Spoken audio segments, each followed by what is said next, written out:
بسم اللہ الرحمن الرحیم ایاک نعبد و ایاک نستعین۔ میں آج اپنے ان سارے پاکستانیوں کا شکریہ ادا کرنا چاہتا ہوں کہ جو آج سڑکوں پہ نکلے، جنہوں نے مظاہرے کیے، پروٹیسٹ کیا، ایک الیکشن کمشنر کے ایک جانبدار فیصلے، ایک سازش کا حصہ بن کے، ایک مافیا کا حصہ بن کے اس نے جو فیصلہ کیا آج، اور جس کی وجہ سے میری قوم سڑکوں پہ نکلی، میں سب کا شکریہ ادا کرنا چاہتا ہوں۔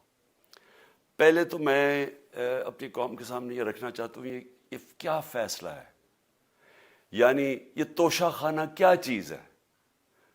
توشہ خانہ وہ ہے کہ جب ملک کا پرائم منسٹر، اس کے وزیر، اس کے آرمی چیف، ان کو جب پریزنٹس ملتے ہیں، جب وہ اقتدار میں ہوتے ہیں، تو جب ان کو تحفے ملتے ہیں، تو یہ جو سارے تحفے ہیں یہ جاتے ہیں توشہ خانہ کے اندر۔ ایک پورا ریکارڈ ادھر قائم کیا جاتا ہے۔ اس توشہ خانہ سے ایک قانون کے تحت آپ فیصلہ کر سکتے ہیں کہ میں ایک آدھی قیمت، ہمارے دور میں آدھی قیمت ہم دے کے ہم وہ خرید سکتے ہیں وہاں سے۔ سارا ریکارڈ اس کا ہے پڑا ہوا توشہ خانہ میں۔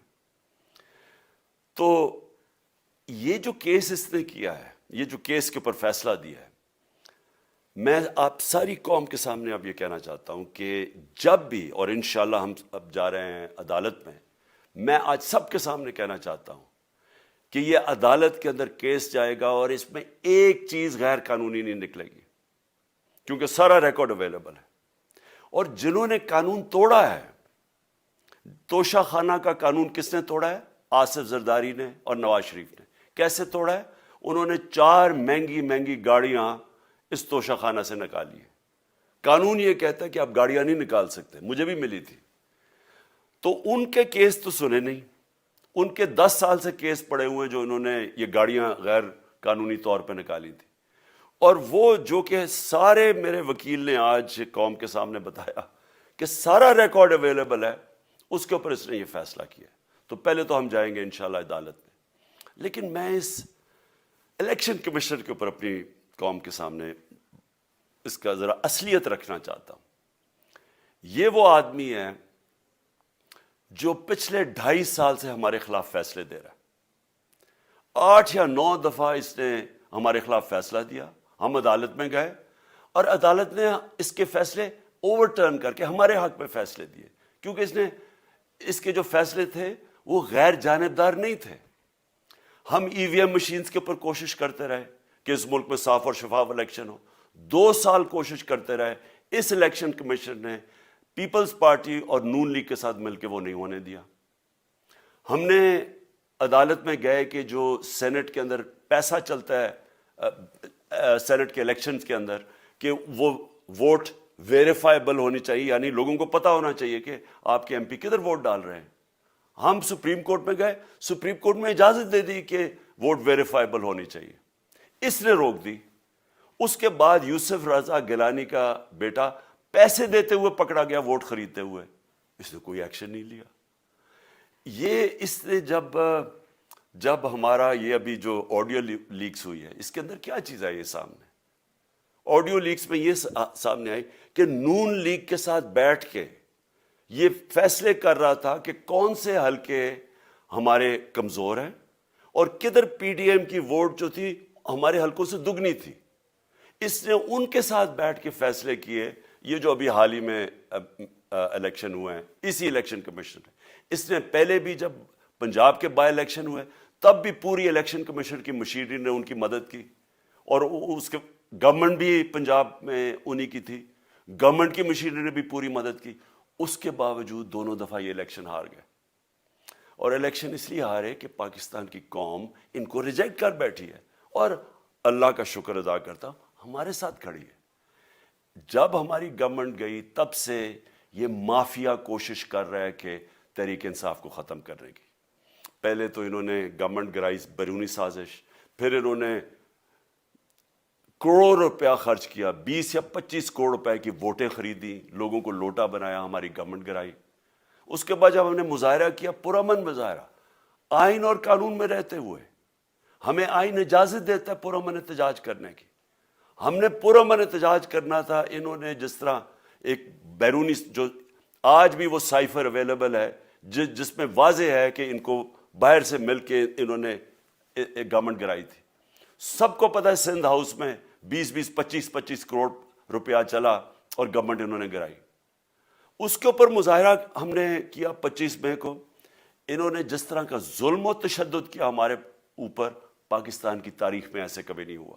عورتوں بچوں کے اوپر دیکھ رہے ہیں فیملیز, انہوں نے شیلنگ کی, گھروں میں گھس گئے رات میں, جو پنجاب پولیس کو انہوں نے استعمال کیا اور انہوں نے سمجھا کہ پارٹی کراش ہو جائے گی. پھر بھی نہیں ہوئی. پنجاب کے بائی الیکشن ہار گئے. پھر انہوں نے میرے اوپر کیسز کرنے شروع کر دیے. کبھی عدالت میں ایک کیس ہوتا ہے, کوئی 24 FIR ہے میرے اوپر. دہشت گردی کا میرے پہ کیس کر دیا. کیا کیس تھا؟ ساری دنیا میں رپورٹ ہوا وہ کیس. کیس کیا ہے کہ عمران خان کہہ رہا ہے کہ ریمانڈ پہ بھیجنے کے لیے ایک جس کے اوپر تشدد ہوا ہے, کسٹوڈیل ٹارچر ہوئی ہے شہباز گل کو, کہ ہم قانونی کارروائی کریں گے, اس کے اوپر دہشت گردی کا کیس کر دیا. تو پوری کوشش کرتے رہے نہ کسی طرح اس کو, کیونکہ میچ میں تو آپ کھیل نہیں سکتے تھے, تو عمران خان کو میچ سے نکال دو باہر. یہ شروع سے ان کی کوشش تھی. پتہ ان کو چل گیا کہ عوام آ گئی ہے کھڑی ہو ہمارے ساتھ. بڑے میں جلسے ہوئے ہیں, کبھی اتنے بڑے جلسے ہوئے ہی نہیں پاکستان میں. اور پھر یہ جو ابھی جو الیکشن ہوا ہے اس کے اندر پوری پلاننگ کرتے ایک کینڈیڈیٹ کھڑا کر کے پھر بھی ہار گئے. تو یہ مجھے پہلے ہی پتا تھا کہ انہوں نے اس کا رزلٹ کیا آنا ہے. میری ساری پارٹی کو پتا ہے, میں نے ان کو واٹس ایپ کیا, اپنے سارے لوگوں کو بتایا. مجھے کل رات میں نے سب کو بتا دیا کہ اس نے ڈسکوالیفائی کرنا ہے, کیونکہ یہ اس سازش کا حصہ ہے, یہ مافیا کا حصہ ہے. اور مافیا کیا کوشش کر رہی ہے, یہ ذرا ساری قوم سن لو.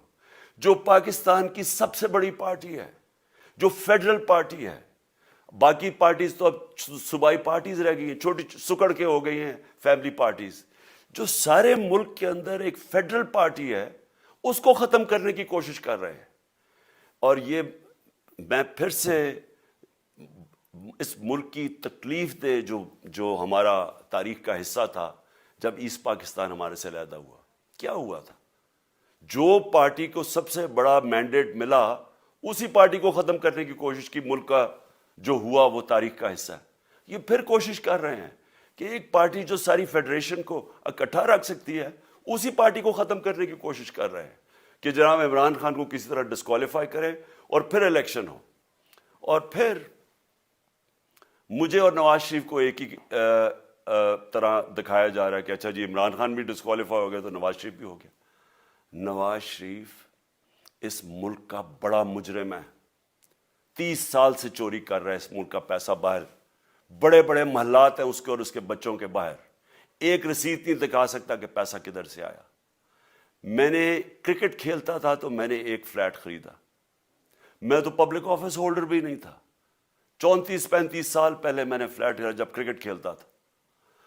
اس کے باوجود میں نے 8 مہینے عدالت کے اندر ایک ایک رسید بتائی کہ مجھے کدھر سے انکم آئی, کدھر سے آمدنی آئی, اور باہر سے حلال کے پیسے کی میں نے جو خرچہ جو خریدا فلیٹ, اس کو جب بیچا بینک کے تھرو پاکستان میں پیسہ لے کے آیا, اپنے ملک میں پیسہ لے کے آیا. اس کی بھی منی ٹریل تھی. عدالت نے مجھے صادق اور امین کا, اور مجھے مقابلہ اس آدمی سے کر رہے ہیں جو اربوں روپے کی پراپرٹیز لے کے بیٹھا ہوا ہے. کبھی کوئی جھوٹ بولتا ہے کہ جی مجھے قطری کھاد کے جی قطری نے پیسے دے دیے, کبھی وہ کہتا ہے یہ ہیں وہ ذرائع, وہ فیل ہو جاتا ہے. وہ بیٹی کہتی ہے میرے لندن تو چھوڑو پاکستان میں کوئی پراپرٹی نہیں ہے, اور پھر پراپرٹی نکلا. یعنی جو بتا ہی نہیں سکتے کہ اس ملک سے باہر اربوں روپے کی پراپرٹیز ہے, اور اس کو اور میرے ساتھ کر رہے ہیں کہ جی آپ دونوں ڈسکوالیفائی ہو گئے. اور جو سب سے شرمناک چیز کیا ہے کہ جس آدمی کی ساری پراپرٹی سب پاکستان سب ڈکلیئرڈ اپنے نام پہ, اس کو ڈسکوالیفائی کر رہے ہیں, اور یعنی میچ سے باہر رکھنے کی کوشش کر رہے ہیں. اور کن کو اس ملک میں بچایا جا رہا ہے؟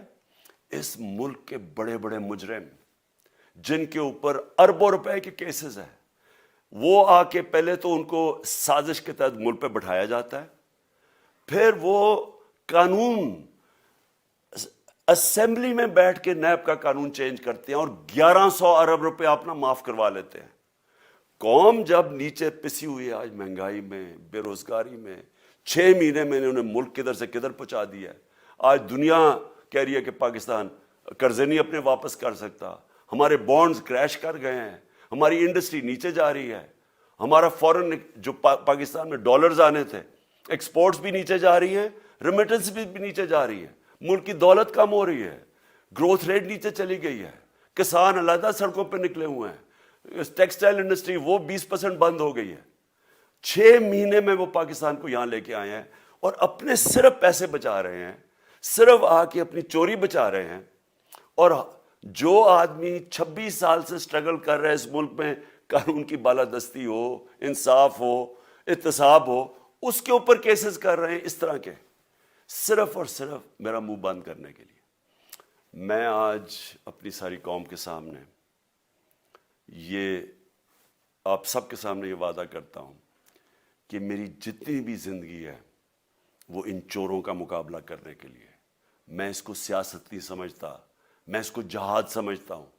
یہ جو مافیا بیٹھا ہوا ہے جس کا یہ حصہ ہے یہ الیکشن کمشنر، میں جب تک زندہ ہوں میں ان کا مقابلہ کروں گا. میں اپنے سارے آج جو پروٹیسٹرز بیٹھے ہیں، میں آپ سب کو آج پہلے تو شکریہ ادا کرتا ہوں. اب میں کہتا ہوں کہ اب آپ پروٹیسٹ ختم کر دیں. آج آپ پروٹیسٹ اب ختم کر دیں، کیونکہ لوگ اس وقت مشکل میں ہیں اور میں نہیں چاہتا کہ میری قوم مشکل میں ہو. لیکن آپ سب تیاری کریں. میں نے کہا تھا مہینے کے اینڈ میں لانگ مارچ کروں گا، اور میں پوری طرح انشاءاللہ اس ملک کی تاریخ کی یہ سب سے بڑا پروٹیسٹ ہوگا. اور یہ صرف لانگ مارچ پہ ختم نہیں ہوگا، یہ میری حقیقی آزادی کی تحریک چلتی رہے گی جب تک اس ملک کے اندر قانون کی بالادستی قائم نہیں ہوگی. اس طرح کے چور، اس طرح کے ڈاکو، اس طرح کے مافیا، اس طرح کا یہ کرپٹ الیکشن کمشنر جب تک یہ بیٹھے ہیں میری یہ تحریک چلے گی. اور میں اپنی ساری قوم کو آج کہہ رہا ہوں کہ یہ ملک ایک فیصلہ کن موڑ پہ ہے.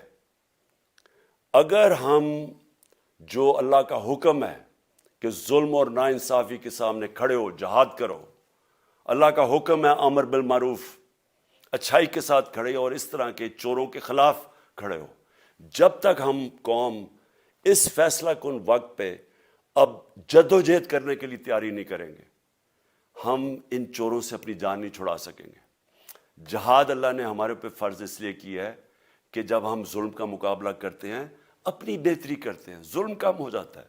جب ہم اس طرح کی ناانصافی اور ظلم کے سامنے سر جھکاتے ہیں ہماری معاشرہ تباہ ہو جاتا ہے. جب معاشرہ اچھے اور برے کی تمیز ختم کرتا ہے، یہ چور جا کے ملک کا فیصلہ کرتے ہیں، وہ معاشرہ کو تباہ کر دیتے ہیں. ہم آج اس فیصلہ کن وقت پہ کھڑے ہیں. میں آپ کو کال دوں گا، پھر سے میں آپ کو کہوں، اور انشاءاللہ اس ملک کی تاریخ کی یہ سب سے بڑا مظاہرہ ہوگا، یہ سب سے بڑی پروٹیسٹ موومنٹ ہوگی، اور یہ رکے گی نہیں. اب یہ جب تک ہم اس ملک کو حقیقی طور پہ آزاد نہیں کرتے، یہ میری پروٹیسٹ موومنٹ اب چلتی رہے گی. پاکستان زندہ باد.